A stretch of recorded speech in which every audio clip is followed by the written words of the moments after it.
Dialogue is the very foundation of progress. Your generosity allows us to share knowledge, spark inquiry, liberate minds, and amplify voices that matter. Every contribution magnifies our impact. Okay. Right on, Dr. Mahan. Now we starting to get into a groove. Okay.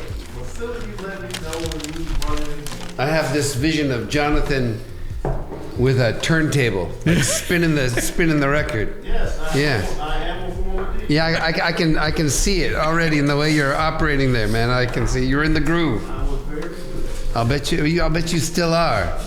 Rashawn? Okay, so how has the accreditation strengthened AIC's academic offerings and reputation?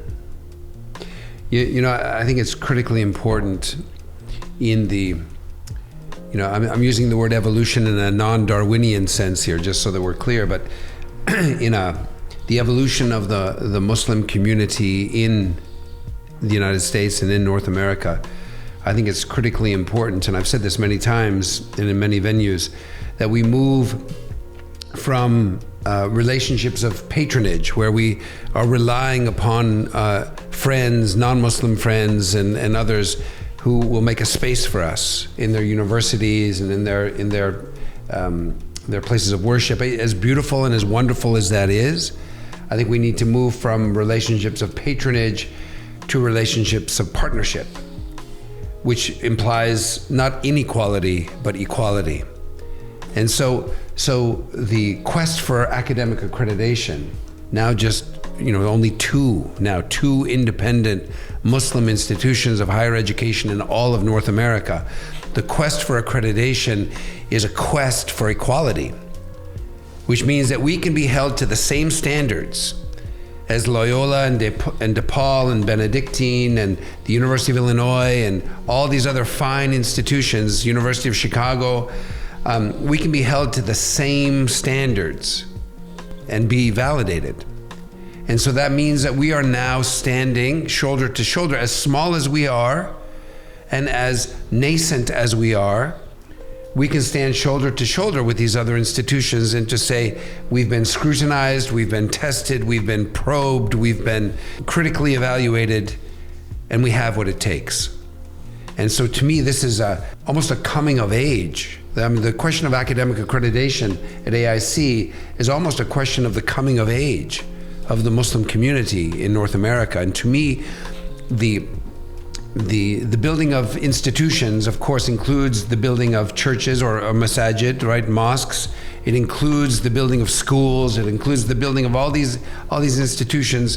But ultimately, higher education is I think the ultimate sign of an institution that tells the community, it tells ourselves. It's a mirror that tells us, and it tells the country, we are here.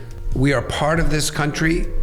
We are committed to being constructive collaborators and partners, and we are we're not going anywhere. We're here. This is where we're going to put our foundations. This is where we're going to grow, and this is where we're going to stand. We're going to stand proud, not because that we're proud of ourselves, but we're confident that our tradition, our living tradition, not just the past, our living tradition has something of great value to contribute to this land, to this city, and to the world from here. When the accrediting team, one of the recent visits of the peer review team that came periodically from the Higher Learning Commission, one of the questions, we were sitting around a table with all of our senior staff and administration, and they said, okay, so we get the academic part, we get the Islamic part, but they said, what's American about the American Islamic College? And I said, just look around this table.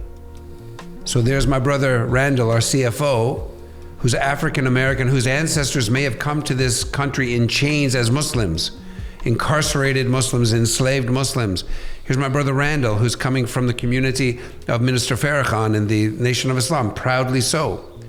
There's Sister Romana, who grew up Pakistani, but Pakistani in Texas, right? Who's now our Associate Vice President for Academic Affairs. There's Sister Özlen, our registrar, who's Turkish American, but born and raised in Turkey, right? There's Brother Mesut, right? Our IT officer, who's Turkish, but again, who's born and raised in Turkey, fluent in Turkish, is American, and here. There's Brother Bekmurat, who's from Kyrgyzstan, a country I didn't even know existed before I met Bekmurat, to my shame. He's fluent in Russian and Turkish and Kyrgyz and in English and a few more, he says, that he hasn't even told me. So fluent in all these languages, our director of operations. And we just went around the table. Some of them are wearing scarves. Dr. Ferial, who's half Turkish and half Egyptian. Sister Shabana, who's, of Pakistani background.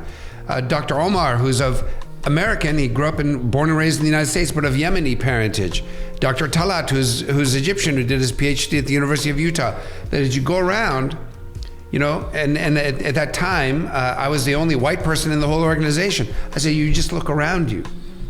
I said, this kind of diversity, not just ethnic diversity, not just linguistic diversity, but even theological diversity around this table. We are all sitting around this table as colleagues, as partners, as collaborators, as brothers and sisters, committed to this college, committed to this project, committed to this work.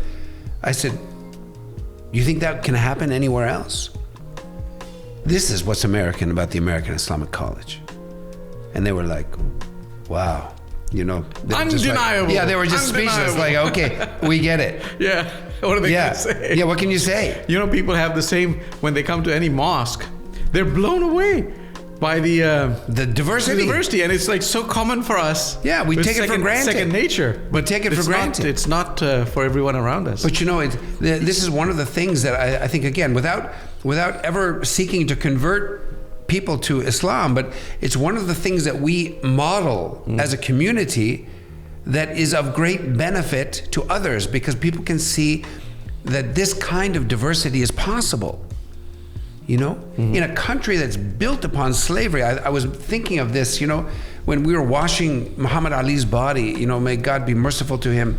What a great privilege. But there was a Palestinian brother there. There was somebody originally from Pakistan. There was obviously Imam Zaid was there with me, also African American, and myself. And I thought, in a country that has pitted white against black and has founded on slavery and inequality, one of the great gifts that Islam has brought into my life is the ability for that to be healed and for us to be circled around a great man as brothers, right?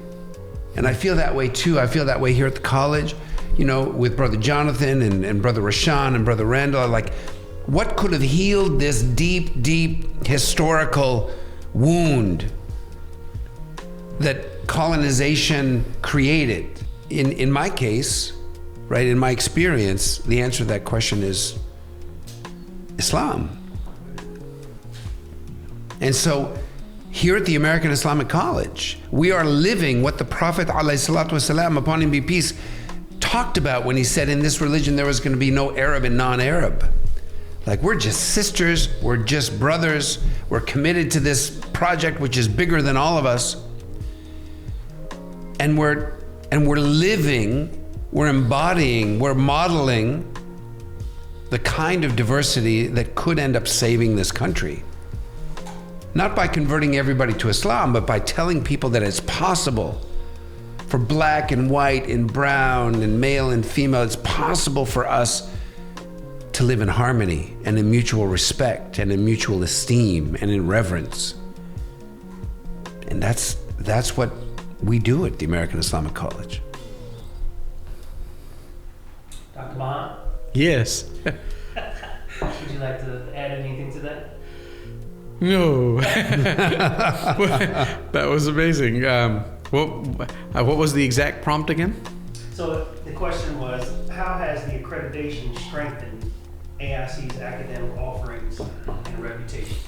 Yeah. Well, accreditation, if you think about it, it's really an exercise of peer evaluation. So the way that the mechanisms of quality control work is through peer review. when we publish academic papers in academia, a peer-reviewed publication is of the highest order. And what that means is that what you have written is reviewed by your peers in a blind review. They don't know who's written it. They just focus on the ideas. And if it passes muster, then it's published, right? And this is a mechanism to check for quality.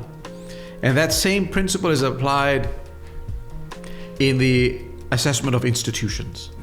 So how does somebody know, if they come to a place like any college, that it's a college worth value, that has value, that is authentic and credible? See, the word credible is there in accreditation. They know it through having been assessed and been reviewed. And what accreditation does is it actually licenses an institution and recognizes it as having the capacity to review itself. That it has institutionalized mechanisms of self-reflection. So a very spiritual kind of a concept. Muraqabah. You know, in mysticism, in Sufism, you know, you need to be self-aware, right? Ultimately, the self is something that can be also very problematic, right? Not to self-aggrandize, but to watch over yourself. And what accreditation does is it gives institutions, it acknowledges that institutions have the capacity to be able to self-reflect. That when they announce that this is what we are offering to the world, that they have clarity in that statement of purpose, that they publicly advertise it and announce it in a transparent way, and that anybody who wishes to attend that institution knows what they're getting into clearly before they arrive at the institution, and that the custodians of the institution, the administrators and the governors like the faculty, are aware of what the institution has advertised, and they are capable of evaluating the degree to which they are fulfilling their purpose. And they constantly review and identify areas of improvement, and then they implement that improvement. If we're able to do that, that's an accredited institution. And so accreditation is just not a simple stamp. It's an affirmation. It's an attestation. And it's not easy to achieve. This is why we only have 2 independently accredited Muslim institutions of higher learning today in the United States. So it's deeply valuable. It's essential, and I think that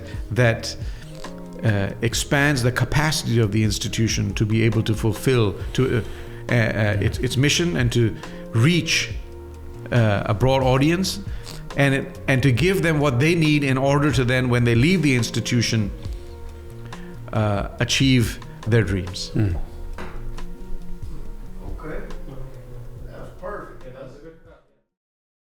One of the things that I've heard you say often is that this is a place where we can learn to be just Muslims again. Yeah. When I say that a place where we can just be Muslims again, there is a sense of returning to a place of simplicity, a place of an expanded sense of brotherhood and sisterhood. Anyone would be welcome to come here and to benefit from whatever programs we're offering at any given time. But that idea of an inclusive, non-denominational Muslim place where we could all call it home.